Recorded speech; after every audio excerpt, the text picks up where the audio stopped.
with Julia, and then she'll kind of split off and go check the current while we focus on doing some more tuning, some boat speed stuff. If it's a steady day, we'll split with our tuning partner. If it's a shifty, puffy day, we'll focus on transitions and some boat handling as well. We'll get our compass numbers on each board. We'll maybe sometimes write them down. Upwind and downwind, boat handling. You can check the bias of the gate if that's set, and you can do a lot of practice accelerations. One of my favorite things to do is to do accelerations between the gate marks if they're already set. So you can really practice using a line, and then you can check the bias at the same time. Killing two birds, one stone. So accelerations we really, really practice those a lot. Like we try to get 5 or so accelerations before every race, because they're such a critical part of the race. We get a lot of head to winds. We check the angle off the line. Sometimes we'll just come around the committee boat end. We'll come up on starboard, close call, check the angle, look under the boom. Okay, this looks like a lifted angle. This confirms boat bias, and you can kind of just circle around and keep doing laps of the race committee boat. Somebody's got to mute. You can also just spend time getting a feel for the line, like we said earlier. Sail down the line. Hey Fred, can you mute? For what it feels like to be there, because it's an invisible line. It feels weird. And then you can practice using your line sight. If you can get it into line set early enough, get your line sight, and then practice kind of creeping in using that line sight, counting down the time. Another big one, make sure the kite has no water in it and it was a clean takedown, and check for weeds. So that's what we like. That's just a short list of things that we like to do. Just a couple things to do. Yeah. But I would actually like to emphasize that like a few things are absolutely non-negotiable, right? Like a few things if the starting gun goes off and we haven't done a couple accelerations, we'll do them. Because how many times in practice do you practice accelerations? And how many times has your first acceleration been your best of the day? Like, I'll answer that question, 0 for me. Like, my first acceleration is never ever the best. It's never usually even good, I need to think about how much weight am I helping, like, rock and pump the boat, how much sheet, like, where's the jib sheet going to, how much weight are we applying out, all of these things, like, you don't want to figure all those things out first race of the day. You want to just do a few runs. And so that's like an absolutely essential one. If we're running low on time, we'll do a few of those after we get to time, and then it's like, okay, a couple practices. And I also wanted to note, like, yeah, this seems like a pretty tedious like checklist of things, but when you do 3 or 4 or 5 races over the course of the day, like mental fatigue is the real thing. And it's usually the last race of the day when everyone's like hungry and tired, and that's when you miss that there's been a 10-degree left shift or something. And had we done those compass checks, like we would have picked up on that. And so, yeah, these things really help us stay sharp and like help us catch the little things that 9 times out of 10 you would, but then that 10th time you're tired and maybe you wouldn't. Like we talked about earlier, we like to have this routine of things that we like to do from the moment we leave the beach until the orange flags go up or the 5-minute flags go up, however your sequence works. And this is kind of our routine of a way that we like to approach racing. So 5 minutes, we like to be at the race committee boat where it's really easy to get the time because you're right next to the person doing the countdown. You can check the course and the compass heading, then you can then you can go head to wind, kind of back up, check your transit, go forward and back and forward and back. Sometimes that's a little bit traffic dependent. And then we like to make our final rig call because we have to have that dialed in before 4 minutes. And then at 4 minutes, we check which prep flag went up. We check the angle of the line, so we'll kind of just hang out near the starboard end. We'll bear away, send it down the line towards the middle. We'll check the angle of the line there, and then we'll go head to wind again. From there, around 3 minutes, we'll just spend time hanging out above the line, looking upwind, discussing the game plan, reminder of the priorities, those things that we discussed last week.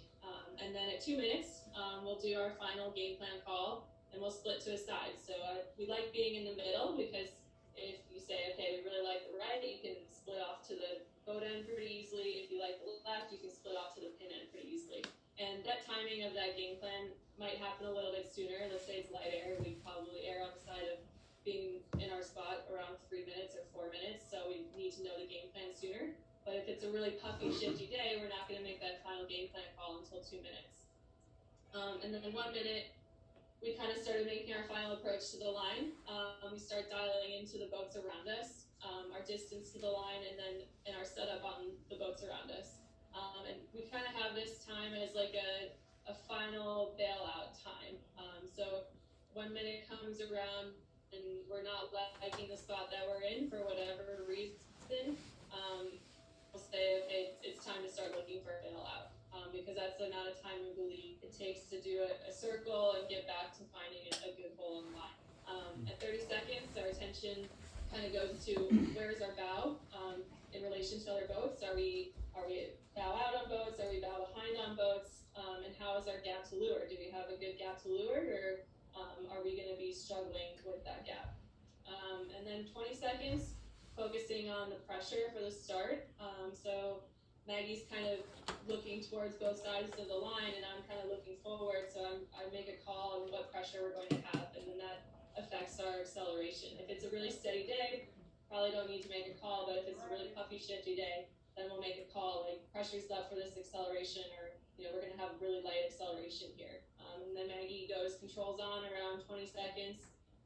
And then we really start managing the flow based on our time and distance and where our bow is to other boats. So if we're really early, we're starting to have a little bit less. We want a little bit less flow forward. If we're late, we're starting to really pick up the pace and pick up the flow in the boat. And then that's also kind of our earmark time for a final double tack. So something that's fun about our fleet is we do a lot of double tacking to position ourselves really strong in the boats around us. So 20 seconds is kind of like the final time that you can really make that double tack up to the winner boat. And that all somehow happens in 5 seconds according to my list. But at 15 seconds, we start talking about our acceleration time. And that's Maggie really leads the charge on that based on the distance that she's seeing. But I'll also chime in based on the amount of flow that we have. If we don't have a lot of flow, but we have a lot of time to the line, like then we really need that acceleration time needs to happen. And then from there we get into our preload phase, which is just kind of putting tension on the leeches of the sails and just starting to get the sails drawing some more. And then we execute the acceleration. So kind of just breaking it up on how we think about different parts of the start, and just in 10 seconds a lot can change. So I think it's kind of fun to write this out and what your focus is based on what your job is on the boat. And I think if we had like a graphic overlaid on this flow chart of all times, you'd see that like we go from big picture, we're looking at the race course from like 5 minutes to 3 minutes. You're still in the like gathering information phase, thinking about your game plan, what you're gonna do, what's changing, what's happening. And then really after like a minute, our focus is totally on the boats around us. Like we're not necessarily locked in, but at that point, in terms of like we couldn't bail if things were bad. But the focus is really on boat positioning. So it shifts from like up the course to like just the boats around us, because that's who we're racing at that time, and not a whole lot matters. What Steph was talking about, the pressure for the start, like that's usually velocity or if there's a big angle change, and that affects our acceleration time. But she wasn't talking about that in terms of like changing our game plan necessarily, because full focus just on that positioning from that point on. And Steph, I think we also had a lot of success like in the last year and a half. We focused a lot on our starting, and when we broke everything down into a really clear division of labor. I do the timers or the timing, and so like how I say the time every time has to be consistent and should be consistent. In terms of like time and distance, that's like on my plate. Game plan is Steph's, and on the puffy, shifty, crazy days, like I'll have additional like timing check-ins where I'll ask like prompting questions to like check in with stuff like still same game plan, do you still like the right, are you still thinking we're going right? And so that's the only other thing I would add to this list, which is very comprehensive.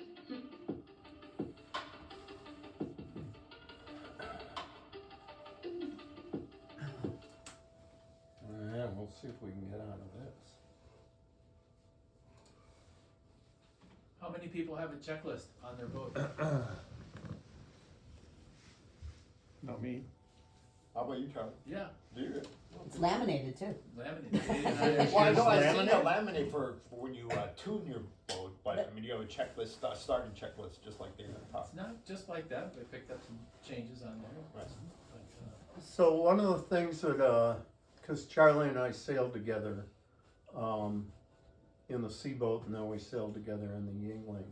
And one of the things that Charlie will often check in and say, you know, what's our game plan? And what are we, you know, keep repeating that. What do you think we're gonna do? Where are we gonna start? Where are we on the line? Those are thought processes that if you watch Charlie at a starting line, you can see that's what he's doing. He's preparing himself to be in the right place on the line.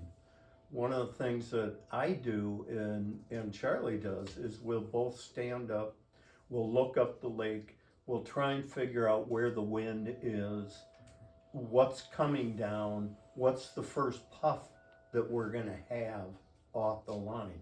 Because that's your race, right there, that first puff. And so you can see that puff coming for 3 minutes down the lake. And so think about that. Is that the puff? And then keep checking. Is that still the puff? Is it still doing what I think it's doing? After practicing, you know, before the half hour before the race, you kind of know how the puffs are moving across the lake. So in theory, you can look up there, you go, yeah, and it is moving the way I anticipated. So that tells you that, yeah, we're sound. We're in the right place. That puff's gonna be our puff. So that's what we try and do on our boat, is try and be in that piece of wind, in the right place on that piece of wind, and sail that for 2 minutes as hard as you can. Don't think of anything but making your boat go fast. Your trim, your tiller, just make it go fast, go through the waves, and chances are you will be in that top group of boats after that point, if you did all that right. Right, Charlie? Does that make sense? So I think Charlie's awesome at starting, because he doesn't sit up on the line. He waits and figures out where he's going to come through, and he'll just roast you. You're sitting there, you've got it all figured out. Yes, I got a hole below me, and all of a sudden, hi, great to see you, Charlie. Where in your sequences yell at Cindy? well, when they talk about, Oh, okay. well, thank you, Jay. That, No, very no, it's kind like, words. where is Cindy? And let's stay away from it. Well, when they talk about the other boats around you, for us, the two things that are the scariest is when, like JD talks about, where the wind, where you think is coming, it doesn't come there, and you have to go to plan B at a minute. It really sucks. It really sucks. And that's her bailout. That's, Right. you know. And that's, sometimes these shifts come through, and if you don't guess them right, and sometimes you have to like bail on your plan and go to the other side. It's like, oh crap, I hope it works out, because you've given up all this stuff you've worked on. But what Cindy's referring to is the fleet around you, where they talk about you're racing against the boats around you at a minute, at 2 minutes.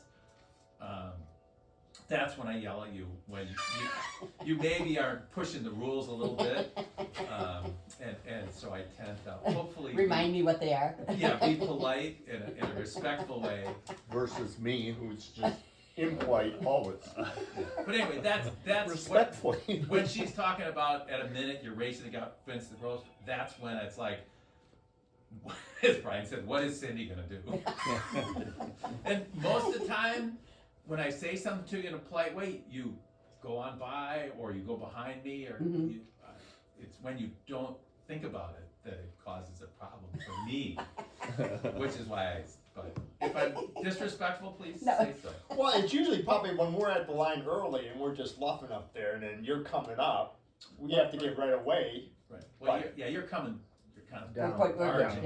Yeah, the problem becomes if you're reaching a little on the line and somebody else is up tight to the wind, the person tight to the wind has the rights Oh, over right. the person coming Right. down, and that gets, and that happens all the time. Right. And In all fleets, right, Keith? Yeah. Keith? I wouldn't know.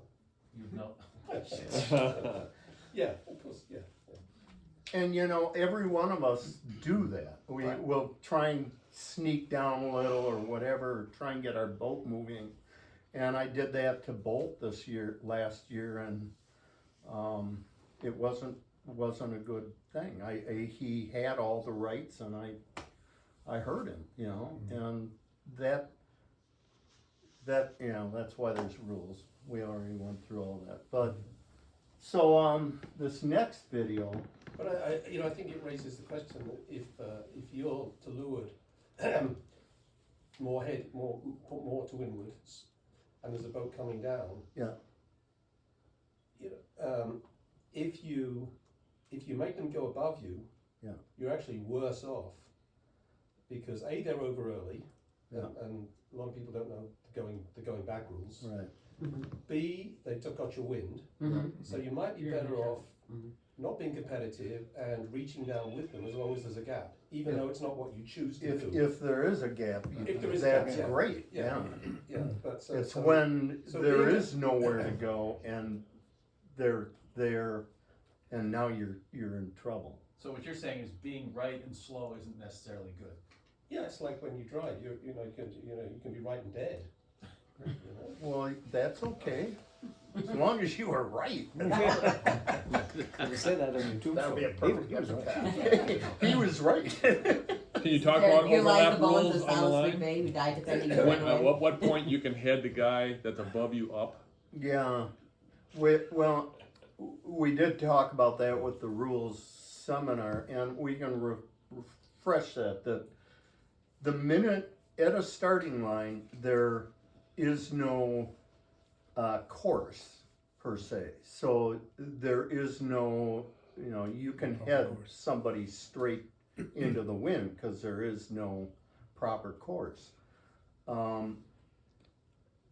But you cannot reach down on someone and expect them to go down. If they're below you, you have to stay up. And so that's one rule. The other rule is when you're sitting at the line, the wind is coming from the sky. And you're sitting at the line almost dead end of wind, and somebody comes down below you. The minute they hook the transom of you, they have the right.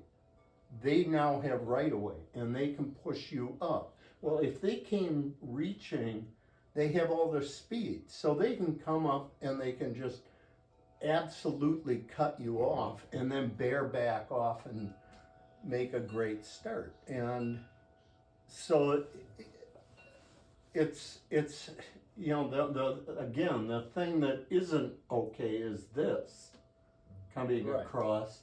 You have to provide them rights, but if you come underneath, Right. you have a lot of power from below. Mhm. Now, once the gun goes off, you no longer have all those rights, because then you're the overtaking boat, and you don't have the same ability to hook their transom and just force them up. But before the start, there's a world of rules that fit just for that. Okay, here we go. This is the real video. Never venture outdoors at the dark without this. Witness Okay. this revolutionary headlamp that is sweeping the world by storm. It was in our forecast in this day, it said anticipate the breeze to be persistently going left. You know, the forecast was pretty I'm straightforward. It was sorry. like, hey, you're racing to the left side. There's actually a clearing on the left side. There's more pressure there for a million reasons. Let's start at the beginning. Attention retirees, if you're willing to be at your Hey, computer shut up. from 9 a.m. to 10:45 a.m. on most weekdays, I can show you.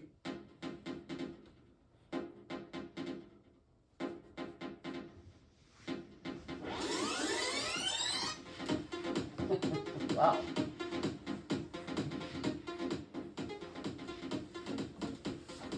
Hello, my name is Beth Wyman, Commodore of the Inland Lake Yachting Association. I want to of our Right. strategic goals is to maximize sailors' performance through education. With that in mind, the ILY Promotions Committee is creating and distributing a series of webinars which taps into our own ILY sailors' knowledge. The series will have 6 to 10 episodes, and I'd like to thank the ILY Foundation for the education grant and SalesIng for making this project possible. To learn more about SalesIng, go to salesing.com to learn how to improve knowledge on our other on-water skills. Continuing with webinar number 2 is Stephanie Roble and Maggie Shea. They recently climbed to a world ranking of number 4 and qualified to compete in the Tokyo Olympics in 2021. To learn more about them and their trek, please visit robleshaySailing.com. So now, sit back and enjoy, and maybe take some notes. We hope you enjoy this 60-minute webinar, which will be followed by a question and answer session. On with the show, episode 2, the starting sequence. All right, everyone. Just want to say a huge welcome to you all, and thank you for joining us. Thank you guys for having us back. We are really excited to be here. So we're gonna start it off with a fancy hold. How do you classify yourself as a sailor? Adult, I'd say. All of us qualify. How do you classify your sailing skill? We don't know. Basically, we love to quote Dave Carey. And when we were match racing, he taught us that you want to be on time, on the line, and at full speed, right? And that's a great concept. But when and it works really well in match racing. But what we found it helps a lot more in fleet racing actually is to also think about, do you have the ability to do what you want to do? Like if you want to sail straight forever and go to that left side, can you do that? If you want to go to the right side, can you tack? Do you have options? Or are your decisions really dictated by the boats around you? So we like to think about that. Like when we grade our starts, were we able to do what we wanted to do? And that's what dictates a good start or not. And so we also have a question that we'd like you guys to answer in the chat box. And there are no wrong answers, no judgment here, but we just want to know what you think about when does the race begin? So go ahead, and I'm going to rely on Steph to monitor those chat answers because I'm in present mode here. So when does the race begin? What do you guys think? When would you say you have like started the race, or when you start making questions? So we're going to let you guys pop those answers in the chat questions and share with you a tracking from one of our races at the World Championship. So this is a gold fleet race, and it was on a day that the breeze was coming off the land, and it was kind of shifty and puffy. But so let me tell you, in this program, the wind is directly from up, so it's directly from the top of your screen, and the wind is square to the greater course that you're seeing. So I'm telling you that because the line bias that you see in the video is true. So there's a little bit of a pin line bias. You know, the pin is a little higher than the boat. Okay, so this is just after the gun. Boats are starting to cross the line, and in this program, there's like a yellow line that goes across the screen that shows where the GPS tracking is showing us that who's winning. That's like the winning ladder rung, basically. So at this point, it looks like the boats that started at the pin are slightly ahead because they took advantage of that line bias, and they are distance-wise ahead. And then we can see the boats that we've highlighted in the middle are like 24th or 10th or 12th or whatever it might be. I just highlighted that boat on the left. That's Germany. And if we were to play out the whole race, you'll see that they actually didn't win. So it looks like they're way ahead here, but it's a really shifty and puffy day. And what I want you to keep an eye on is these boats on the right started on port, and now they're getting closer and closer to that leader line. And the reason I'm pointing this out is because I'm going to pause for a second. This software is a software that we tried to start using as a fleet a number of years ago. Bolt and Roger tried to start us using it.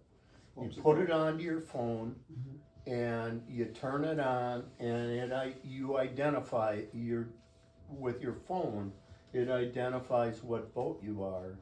And if the whole fleet used it, we would have a presentation similar to this, where we could actually see our entire race replayed. And it would be an incredible thing to be able to get together a couple times, during the year or something, and kind of review some of the races that happen and see how they happen. It's a cool software. Is this Race QS? This is What it's software is it? Track Tax. Track tag, okay. I'm gonna say that again, I'm sorry. TRAK, Tax. TRAK or CK? TRAX Or track, and TRA TRAC, TRAX. Trax Tax. Is that a C? That's a C. No, the first one's a C. So TRAC, Oh. TRAX. Okay. Track, tracks. Track, tracks. Trick, Easy for us to tricky, say. tracky, tic tac toe. So the, many of the fleets over in Montreal use race queues. Race, yeah, Race queues, that's the one I think we tried to do. Yeah. Same thing. The thing with it is somebody has to load the starting line. After the race, somebody has to go in and actually plot the line and the windward mark. That's the only flaw in it. And I don't know if this has the same issue. I think Race QS now has the ability to make a very close approximation to that. Okay, Because on its own. I've used it Race regularly, QS. and Roger was using it, and if we both register Yeah. and then go and look at the replay, Race QS works out that, hey, these guys were hanging around here at the same time, and they Okay, all took off on kind of the same course. It must be the same race. okay, yeah. So So that would be great if we wanted to try Yeah. using it as a fleet. I think it's a great educational tool to see what happened. You can go back and See go, where you went wrong. oh, I see what happened. Well, can't the race committee vote plot the line? I guess I'm a little confused, I mean, I can't they don't use know. the same software and mark the starting line? I and don't then know, I mark- think they're probably, Too busy doing other stuff, yelling at us. No. we can get the data from them. yeah. That's what I'm after the saying, fact. okay. Yeah. I mean, is it like a GPS coordinate, or is it, do they have the software and they load it on the software and we kinda, No, it's a GPS based thing. okay, They sit out there and Terry can press a button and he'll get the box for the race. right, It'll give him the line and what have you. And you hear him, if you listen to them, you hear Yeah. them adjusting it and things like that. Yeah. right, but So I mean, we could can we go- get the coordinates easy enough. Exactly. Put Right, after- the windward and the leeward mark in and we're done. Yeah. Right, Yeah. and they record it, I'm sure they write it down somewhere, I'm assuming, and, They keep track of it, yeah. right, and we can get it from that after the Yeah. race, okay. The other thing that the yacht club is on the cusp of doing, I'll wait for David to pay attention, No, I'm is to put the TV at Lighthouse Island. Yeah, And that's a task for this year, because the Sailing School wants one too. gonna put big TV there and get the high bandwidth link working well, see, So, that, in then we principle- could just go back to the club and and watch. And watch it. In fact, Race QS, I think this also do live scan, so people can sit back in the clubhouse and Oh, really? watch the Fun. race. I love that. Yeah. I think it would be really fun to get together after some races. Oh yeah, and wouldn't that be go, a great Wednesday night activity? You know, think I about mean, you're that. talking watching it live, is that what you're referring to? Watch it All we live on need is a play-by-play announcer and a color commentary, and Right? People can say, no, there's Charlie and there's Simon. No, it's But no, I'm it's, noticing on here that you can preset. Charlie had weeds. You can I'm sorry, what was You that? can preset Game's now over. when the race is supposed to start. Yeah. So it's in there, just throw it in your dry bag Yeah, and forget about it, cause it's gonna start tracking. gotcha. Yeah. So you don't have to And worry you're, about and the you're starting doing line. race queue or track? Rescue. Race queue, okay. is that the preferred one, or is there not a preferred Well, one? it's the one that I know a lot of people are familiar with. Yeah. Okay. So we should all be on the same page, trying Yeah. to sing out of the right hymn though, you know? Why? Cause we wanna sound good. What? No, Okay. On these shifty, puffy days, we would argue that this is where the race begins, because that right phase was the first really big thing to happen. You know, it's like that was the first big change that occurred, and the first advantage was gained by getting into that puff. And so we Can I would ask a say being stupid able to take question advantage of here? that puff there was really important, and that's where the race So what began. happened was that German boat did not notice a shift, Right. and not, or if they did, they didn't react to it. They weren't on that side of the lake, yeah. So these other people, anticipated something They happening. saw something coming down the Yeah. lake. Because they did that right off the line. They were Yeah. piled up on the Right. boat side instead of the Yeah. pin side. Yeah.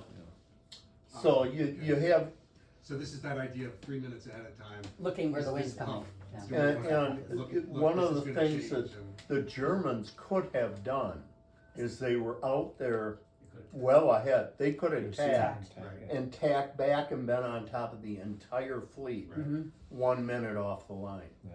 And that's where I'm saying, at 2 minutes, you could have the whole race over. Yeah. But they kept going. Yeah. And they kept going, and now you've spread out, Yeah. things change a lot. Mm. In a shifty wind. Yeah. If it's Yeah. steady, So the it's- preferred start would have been the boat boat end of the line then. in this case, in with this that case. shift, right. Right, And okay. so, did they Anticipating know that that shift. happened or not? Right. It's a But good they question. started in the right place, the Germans started in the right They place. just didn't If play the the wind shift. was steady, and if they would have Right. been. But so maybe the preferred start was where they started, but they should have taken. But what shift. if- Well, what they would only be factored interesting- in one Notice the factor. shift. Yeah. The only thing they factored in was, is the line square? Right. Yeah. And if they went to the wrong side, they did not factor. And what's in. interesting with this discussion right here is if we were in the club after a race and Yeah. Charlie was the leeward end and Cindy was the windward end and Charlie could go, I thought I was, Yeah. in great shape, and Cindy would go, well, didn't you see the buff? Right. Mhm. And there you go, we would have learned what happened with the interplay. Be great. Mhm.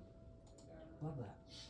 Yeah, and on that note, we only had one person brave enough to answer our question, which was at the 5-minute gun, which was what I said as well when this question was asked to me. So it's a little bit of a trick question, and just like a lot of things in sailing, it depends. So good answer from Ella, 5-minute gun. Love it. Okay, cool. 5-minute gun. Okay, so then let's take a look. Here's another start. This was a really different day. This day was in our forecast. In this day, it said anticipate the breeze to be persistently going left. The forecast was pretty straightforward. It was like, hey, you're racing to the left side. There's actually a clearing in the clouds on the left side. There was more pressure. There were a million reasons to race left. So if you were on our chat last week when we talked about the different types of race courses, this would be like a textbook somewhere to race to. So on the one hand, there's like line bias at the pin, but on the other hand, there's also reason to go left. And so, so Steph, I'll ask you, when did you say this race began? I think I could say two things. The race either began, a minute before the start or at go. You're at go, having a good lane and being able to race left is the priority here, and that's when the race started. Yeah, totally. So it was kind of a trick question that we posed. When the race begins, depends on the kind of day, depends on the race course, it depends on the priorities. And so in this race, it's to sail straight and to make it to that left side. And you can see boats are like tacking out if their lane wasn't good, and then they'll tack back on the hips of boats going sailing straight on starboard. And so every inch you were behind that line, or every inch you were away from that packed pin, you're behind, right? And you don't have so many opportunities to gain that back. So I just wanted to take those two examples to illustrate like the different kinds of starts and the different kind of priorities. And if we threw around any like lingo that didn't quite make sense, we're gonna totally unpack what we were just talking about in the next couple slides. But That's Christine going off to Northholm and the Okay. rest of us. That's a dumb question. Is the wind direction Always perpendicular to straight that down. horizontal line? Straight down. Okay. Come off the line and you just absolutely crush the start. Your lane to leeward of you is really good. Your speed is locked in. You're just absolutely crushing it. And the first decision, the decision point that we were just talking about, becomes a lot easier. You know right away, okay, I've got clear air. I can just kind of, everything kind of just falls into place. Whereas if you had a bad start, your first decision is made for you. So getting a good start really allows you to master and have that first decision be a lot easier for you. So today we're going to go through where to start, how to start, and the mentality of starting. So there's a lot to factor in when you're making a game plan for where to start, and it can actually be a really hard decision to make because the start plays such a major role in how you set up the rest of your race. So we talk a lot about what the conditions are, and for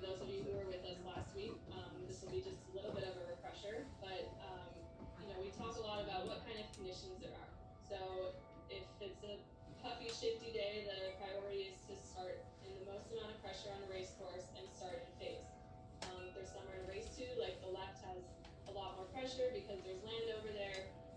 Having a really clear lane, or maybe starting towards that end of the line, is a priority. Whereas if you have like an open race course and there's nothing really obvious, then you would maybe start with the bias or in a less trafficked area. We talk a lot about the density of the starting line when we're approaching our start. If there's a really big pin favor, but it's really packed, so it's really high density, then we'll maybe reconsider where to start. So there's a lot of decisions that go into this, and when in doubt, or if there's nothing obvious, or if it's an open race course, start in a place to be able to go straight and take the bias if you can. That low density is a thing that we look at a lot. Yeah. Like, How many it's votes funny are on the days that the breeze is steady and the line is square and it's not obvious which way we're going. It's kind of a funny. We're like, well, we're not really sure what to do, and you have to remember that like a lot of other people are thinking that, and it's always a good plan to just have a good start with space to sail straight and do what you want. Yeah. So, okay, but if the line is skewed, I just want to talk about. We keep saying line bias, and sometimes people would say like line skew or whatever it might be, committee vote favored. But we're just talking about the moments that the wind is not exactly 90-degree perpendicular to the starting line, which I think you guys often sail on really shifty inland lakes, and that's probably it probably changes 10 times throughout the course of a sequence. But we're basically asking ourselves which is more upwind, and how big is that bias? Because the shorter the starting line is, the less that line bias matters. The longer it is, the more of a difference it makes. So if you have a 100 boat length line and 5 degrees of bias, that's really significant. Whereas if you have like a 10 boat length line and 5 degrees of bias, it's not really enough to outweigh other factors that you're considering. So I'd like to ask a poll. So I thought this girl was working out like crazy, but she wasn't. I met her yesterday at the gym, and I asked her, how do you look so great? How do you look so great? Girl, you have such a nice body. I feel like I'm here all the time, and I'm not getting the results. Do you have any tips? Let me tell you what took my results to the next level. Really? This clearly is a what 5 Yngling pounds sailor. of fat looks like. If you lose this or more, check this out. I need to drop my house. Yeah, that's total BS. I think I'm gonna start cutting carbs. Also gonna do it for Total you. He hasn't got to there. What am I supposed to do then? Putting citric acid on the stomach for a 6-pack? Just actually have to. Scoot this up. We want to show you something. There you go. Oh, for Christ. Yeah, nice. All right. Wow. Which starting skills are difficult for you? Choosing where to start, deciding how to soon make the approach, creating and defending a gap to leeward, judging time and distance, accelerating and holding a lane after the start. And so far the poll is defending the gap to leeward.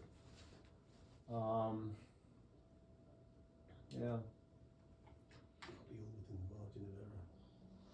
Holding the lane after the start sometimes has to do with the shape of and how clean the bottom of your boat is. And you scrub your keel all the time. You do too, Keith, right? Mm-hmm. You're out there scrubbing the keels, and that JC and I didn't used to pay enough attention to that condition of our under the water line. And then we started looking at you guys and JD and stuff, and it's like, wow, we better get our act together. So that matters. So you'd notice if I glob some fiberglass onto the side of your keel now? I was thinking on your keel. Oh, okay, never mind. Yeah, defending the gap to leeward, I think one of the things that comes into play here that there is not in the question is the sail shape, and if it's shaped for the best ability to maximize the conditions. If you need to pinch a lot, then you need a different sail shape than if you're just going for speed and footing. So yeah, that's part of defending that. How do you cut me off like you do half the time when you're lured of me, and you're able to come up and squeeze me off and kick me out in your exhaust? Do you go to high point mode? Do you you know, when I'm trying to, you know, we're trying to defend the lane, you're to leeward of me, and you're I always able think to, it's partly just how I sail. I do. just you can I squeeze do me off. pinch sail higher than a lot of boats. You know, and Christine's just the opposite. She just goes for speed, and she'll just gas you. She's just gone. But which is faster, I don't know. Okay. Yeah. So just don't start near me, and we're all good. Everyone's good if you just leave me alone. So if I have to let Christine go to leeward and you go to windward, so I have to be between you two. Right. Okay. And there'll be a lane for you. And there'll be a lane, right? So, a couple of notes about line bias also is that when it's really shifty, that bias is changing a lot throughout the sequence. So being in tune with the shifts and how frequently they're changing will also kind of give you an indicator of like how late you need to make your game plan or how committed you need to be to it, right? So if it's changing a lot, then you might kind of hang back and go for a later approach. You might have like the no plan.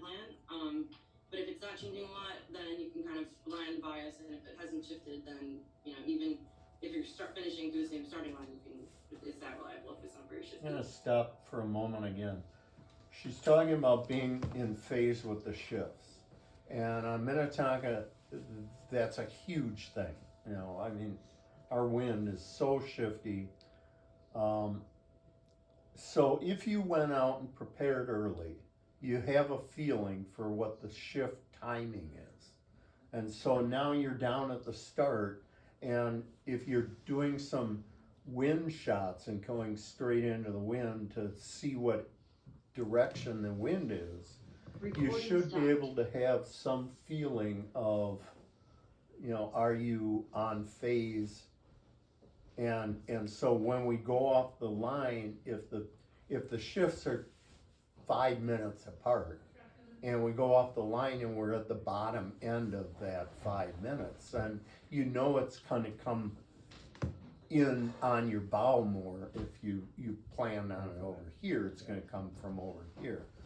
Or vice versa. If you're early on it, then you know you have 3-4 minutes of good, you know, angle to sail on, sail hard, and just make the boat go fast. So that's a real big thing, and to be in phase before you're sailing is difficult. That's one of the harder things to do.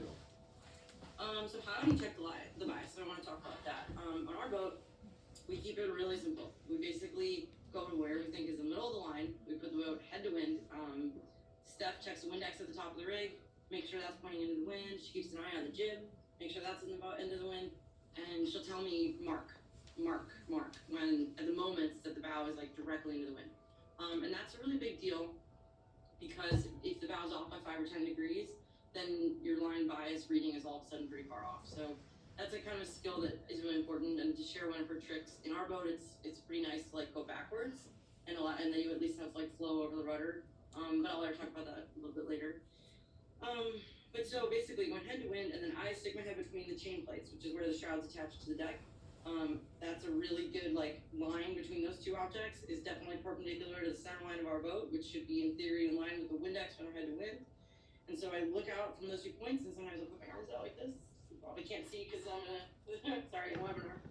You put your imaginary arms out forever, and that line extends through the chain plate. And if I'm looking over the committee boat, if the committee boat's above that line, then we're committee boat favored. If the committee boat's below that line, then check out the pins. Okay, so if the pin is above my Don't you like sight looking out at through the John? port side of the boat, then the pin's favored and vice versa.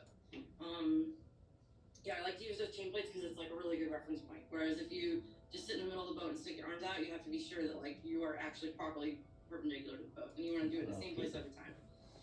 So that's one really fancy, highly technical, scientific way. You just look at 90 degrees from your boat and judge it based off that. But there's another way that I'll let Steph talk about the compass, because she's a numbers gal. Yeah, can we go to the next slide? Cool. So like Maggie said, we have a couple of different ways of doing this. Another way is to sail away from the committee boat end on starboard and line up your forestay with the pin end, and then line up your rudder with the committee boat end of the starting line. So you can see on the right here, the boat is reaching away from the race committee boat, and as soon as they have things lined up, I'll say mark, mark, mark, and then Maggie will give me a compass reading, and you can see here our line is conveniently set to 0, so that means square to that starting line is 90 degrees. We'll then sail down to the middle of the line, and one thing we'll do while we're on our way down to the middle of the line is just get a feel for what it feels like to be on the starting line, and that as you get farther away from the ends, that becomes harder and harder. So having a good feel for what it feels like to be on the line is a really important part of our process. So as we get down towards the middle of the line, we'll go head to wind, and like Maggie said, we'll use the Windex or the jib flapping to give us an idea of where we are head to wind, and Maggie will take her quick shock readings, and then we'll do our compass number as well. So here, our head to wind was 85 degrees, so you can see here that we have a 5-degree pin taper. And something to think about is that being on lake sailing, the bias is constantly changing. So this is something really important to keep your eye on throughout the starting sequence. And I'm gonna let Steph elaborate on how the length of the line or the distance to our objects affects the amount of bias that you get. Yeah, so like Maggie said, a lot of times we end up just eyeballing our bias, and here's just a chart from Speed and Smarts, where you can really visualize the penalty that you have for if you have a really long line and a big bias. The penalty for starting on the wrong side of the line is quite big, and this also applies to shifts as well. So being on the wrong side of a shift or the wrong side of the line can be a really big penalty. And we call that X leverage. First off, have you ever made money with a? When we're on the boat, John Wicks and JC and I talk about leverage on the fleet, so that if there is a wind shift, will we be able to gain or lose? So on our boat, that X, that distance from is what we pay attention to. And if it's really shifty, we have to stay close to people. And if it looks pretty consistent, then we're willing to go out to the corner because it's gain more. Is that? Yeah, and I think that graph is really telling that a 10-degree shift is 12%. So Minnetonka at 10 degrees is not even shifting. So just think about that. That you can get a 15, 20 degree shift, and again, when we go out before we start, you're going to make some readings on what your starboard tack compass reading is, your port tack, and you're going to notice that's changing 10, 15, 20 degrees. And so you get your high point, your low point, and now when you're ready to start, you can do a quick trim, see where you are off those numbers, and know that if you're in the wrong place on a 20-degree shift, well, that hurts a lot. It's going to take a lot of work to catch back up. Mm-hmm. We don't call it anything other than damn. Don't worry, AI is the biggest. Well, okay, so to simplify things, we like to divide the line into thirds. Sometimes if you're racing in really big fleets, you're racing the boats around you. If there are like 30 boats on a line, for example, what matters is like the 5 or 10 boats nearest you. So we kind of want to zoom in to the small picture of like what third you're on. And what type of day it is really influences your urgency to either be the boat that's closest to the committee boat or the boat that's closest to the pin, versus saying we can be in the windward pack, where I want to be on the hip of the boat of the pack that's at the pin.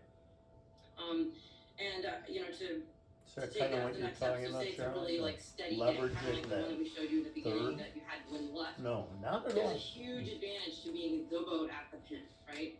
Even a boat that's like on the hip of that boat and the hip of that boat and the hip of that boat, it's just inches and inches further away from the advantage that's being gained on the left. And so that kind of day, it's really important to be the boat at the pin. Versus a day that it's like really shifty or puffy, actually you want options. So anywhere in that third, you get the bias of the line by being in that third, by being close to it. But you actually have more options by maybe setting up on the windward hip of that pack. So anyhow, just to list a few pros and cons. Basically, the pin third, there's some risk associated with it because if you do have a bad start, say you drop main sheet or it's not your best acceleration, whatever happens, it happens. Your plan B is to tack away, and you're further from clear air, which is out on that right side usually. So we say there's a little risk involved being pin only because your exit option can be a little harder. You have to sail through a lot of bad air before you break free to the clear air. Okay, and the middle third, we think the hardest part of the middle third is gauging where you are on the line. We see the biggest line sag, which we'll get into in just 1 second, in the middle, obviously. And where that sag is can move, but generally speaking, when you're closer to an end, it's just easier to see where the pin is and where that flag is at the spinning boat, and therefore you're more accurate when you guess. The boat third we kind of think about is the safest place to start, because your option B to tack and get clear air if something goes wrong is generally easier, right? There's less traffic, less clutter at the boat. Other things I really like about being in boat is timing. If your stopwatch is, if you were really far away when the prep signal really went off, a lot of times you can hear the countdown. And when that's really clear, it's kind of helpful. Also, sometimes when we're really pushing the line, Steph will look at the PRO who's sighting the line, and she'll know where he or she is looking and who they're looking at and where they're gauging from, and that can sometimes help you know how much you can push the line or how much you are pushing the line. So, that's a tool too. You can use at either end of the line. Is really if you're the pinmost boat, you can really engage the eyes of the person calling the line at the pin, and that's a really good reference. Sweet. Okay, and then line sag. This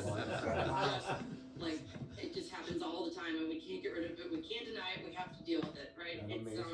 It happens a lot because people don't want to be over early, and when you're in the middle of the line, you feel exposed. You can't see the eyes of the PRO on the starting line. You can't see the pin boat's anchor, and so you're a little in this what you feel like no man's land. You're exposed, and you don't, it's easy to make an error. You think that you're being risky and you're gonna pull the trigger early and be called over early because they must see you and you're sticking out. But actually, there's a bit of an optical illusion that goes on when we line up bow to bow. Angle that we sit, when we're head to wind, those two boats would be bow to bow, right? And then when we turn down to the angle where we're sitting, it all of a sudden actually this angle feels like we're out and really protruding, right? But actually bow even feels like you're behind them. So what I'm trying to say is that the angle you're sitting when you're down speed, your references on where you are relative to other boats, it gets kind of your perception is skewed. And in order to be bow out, you have to actually be quite forward on them. Their bow might be at your mast in order to be bow to bow, as opposed to when you're sailing along bow to bow, be more like that. Takeaway is that everyone starts setting up a little further back, and so what is just bow out and feels safe on being just bow out on the boat to windward, everyone actually starts getting further and further back away until you get to the middle of the line where there's the maximum amount of sag. And so there's a huge opportunity here to jump the fleet and be bold and pull the trigger and know your time and distance and take advantage of that line sag. But you have to get really comfortable with knowing what is bow to bow, what does that position look like and feel like relative to the line, and then what does it look like when you're sailing upwind? And is it, you probably have to be a little further bow forward on the boat to windward to truly be at that 90 degrees bow to bow line. Okay, so we have a couple tricks or Steph, you want to talk about your tricks for when you're in the line sag? Yeah, I think one thing that makes me really nervous if we're in the middle of the line is if I can't see either end of the line. That's a big cue of I can't see either end. We need to start getting forward so we can at least take a peek of what's going on around us. Another trick, which is really handy for crews, and sorry to any single-handed sailors out there, is to put the boat head to wind, and then just like in the pre-start when you check the line bias, the crew can put their arms out and get a feel for where both ends of the line are. So if you have a really forward angle with your arms, you're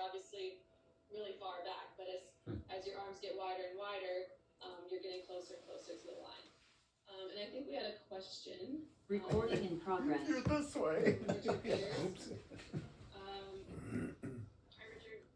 Hey Richard, using a tactic type GPS equipment, when is it confusing to be staring at the GPS equipment near the start?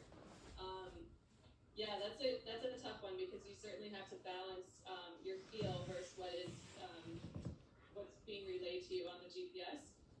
I think it's really helpful for when you're initially setting up and you just kind of get a feel for how fast you're closing in on the line. And then I think just like really knowing your acceleration time and knowing what's the distance it takes to get the boat to full speed. So you can use that GPS as a reference, and if it's saying, you're 2 boat lengths under, then you need to know how much time it's going to take you to accelerate and sail 2 boat lengths. So I think it's a really good reference. We don't use them, unfortunately, in our fleet. We're not allowed to use them, so it's all based off my Navy's field. Yeah, and I think often with these instruments, you should be using it as a check, right? Like it should be someone's job on the boat, and ideally not the skipper's, to be watching the meters, closing under the line. But like Steph said, the meters, you should be comparing the time left to the meters you have left to sail before you hit the line, and then that like closing speed, can be pretty informative. But I wouldn't recommend just like blindly staring at the instruments and just starting based on that, because things change from the time you ping them. Yeah, we're gonna start it off with a poll question here to find out how many of you have a pre-start routine that you stick to. While I do that, I just point out that. This is the quickest way to clear out stuck poop. Fiber. That's what I was going to say. but Maggie, doesn't matter. But all the races at Minnetonka have the I flag. Yeah. So you have to go around the ends. So that makes the middle much riskier than it would be if you didn't have an I flag. Actually, not all the races do have the I flag. Last year I thought it was in the SIs. No, he wasn't using it, and you could do a dip start back. So I'm sorry, what's the I flag? I don't know that. There are various flags that tell you what the conditions of the start are. Right. The I flag you have to re-round. You have to round either the pin or the pin. I see. Otherwise, if it doesn't have one, you can just dip below the line and start again. And Terry didn't use the I flag much last year. I thought it was in the SIs for the club. I don't know that. I'm not saying that as a fact. Is that true? I don't know. I don't know. I think it's up to the discretion of the race committee, but I don't know that. Get the frickin' rules out. No. Last year we did not always use the I flag. I know with Blake we always used it. So it changed with Terry. So yeah, you don't go off of my idea though. So what makes the decision? Just the mood of the PRO? A lot of times conditions it related? depends on the fleet, how aggressive the fleet is. Back when Charlie and I sailed seaboats and we had fleets of 100 boats, they would oftentimes throw up flags that would penalize you if you were over. There's flag for rounding, there's a flag you can't be in the triangle 1 minute ahead of time. There's a flag, the black flag, you can't be over the line or you're done. That's very aggressive. Been there. Had that honor of watching the race from the side. They threatened that at the NAs last year. Yeah, that's true. That's right. It was one of the young kids, I think, didn't they? Yeah. They got, Christine's people. Yeah. Oh, was it Christine's kids? Yes. Young whippersnappers. Whippers. Yeah, so it depends on the fleet and I guess the wind probably, and I don't know. Really believe in the power of prep for racing, and we have a really big list of things we like to do before a day of racing, and a little bit smaller of a list of things to do between races, but having a routine really helps you stay on task. It helps with nerves. It helps make sure you don't miss anything, especially on, as the conditions change or the day goes on, you're starting to kind of mentally wear down a bit. So we really believe in the power of prep, and we hope that with this presentation we'll help you guys believe in it too. It's funny because I think this is like Steph's favorite part of the day. Like if we could launch 3 hours before start time and just go through the pre-start routine over and over and over again, I think she would. So we have about 75% of people say yes, they have a pre-start routine. So that's awesome, and I hope that we can teach you guys something about what we do, or you can share with us something that you do that's a little bit different. What's a transit? Yeah, I think having your own routine. Some people like to print them It's a out, reference put them in mark, their isn't life it, to jacket. cite? For a while we did that, and it just kind of helps you. Sits on a tripod on a buoy. It depends on what kind of sailor you are. If you're more laid back, like want to just feel things out, then a routine probably isn't for you. But for us, we really believe in this power of prep. There's a lot of things to do in order to feel ready.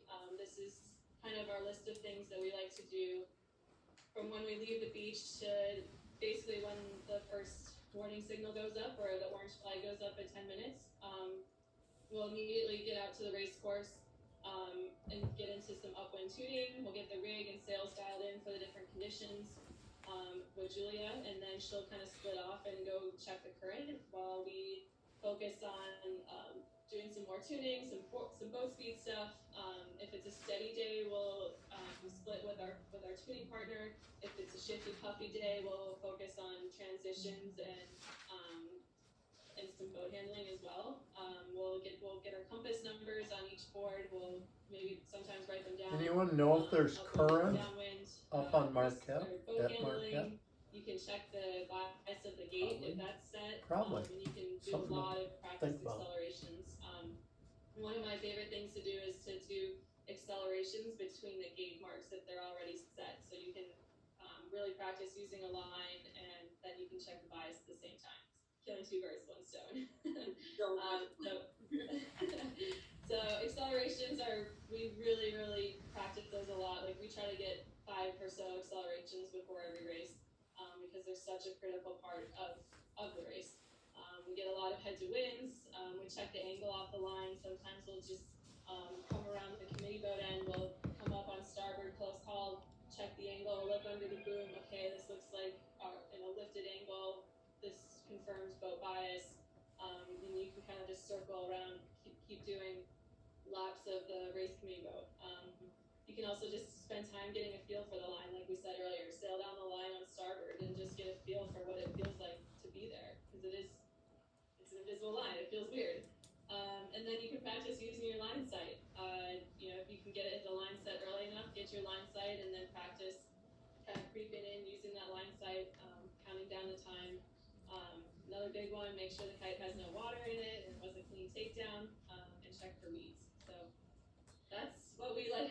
That's just a short list of things that we like to do. There's a couple things if you're, but I would actually like to emphasize that like a few things are absolutely non-negotiable, right? Like a few things if the starting gun goes off and we haven't done a couple accelerations, we'll do them. Because how many times of practice do you practice, or how many times of practice do you practice accelerations, and how many times has your first acceleration been your best of the day?